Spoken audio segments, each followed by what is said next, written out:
نقص فيتامين د له علاقة ب 63 مرض.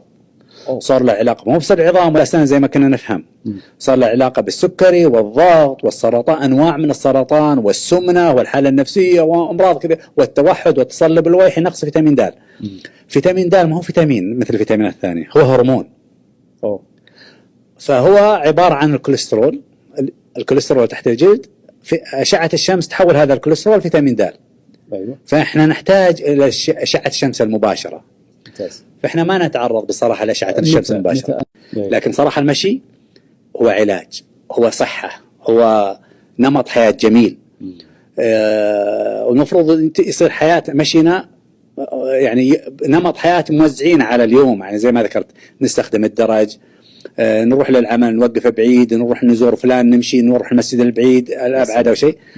لكن من لا يستطيع هذا أفضل شيء له المشي بعد الفجر، روتيني مثلا يطلع من الفجر يلف لفة كذا ولفتين، وفي الليل العشاء لفتين، وتصير إن شاء الله يعني مناسبة له.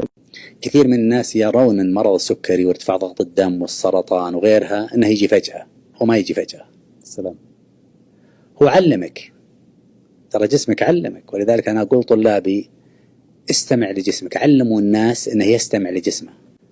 الحين لما في السيارة تولع لمبة، افحص المحرك وتقول له يا رجال هذه اللمبة ما لها داعي، وتمشي يوم يومين 3 أيام وتوقفك بالسيارة في نص الشارع. إذا شفته اللمبة مولع فيها، افحص المحرك، ودها الورشة، ودها الوكالة، ولا ودها الورشة. أجسامنا عندها أجراس ومؤشرات تقول انتبه انتبه انتبه، لكن احنا ما ننتبه. يعني تحس بألم، صداع، عدم راحة، مغص، ارتفاع حرارة، جسمك قاعد يحاول يفهمك، يقول يا أبو عبد الملك ترى عندك المشكلة وأنا ما انتبهت، بكرة بتصير.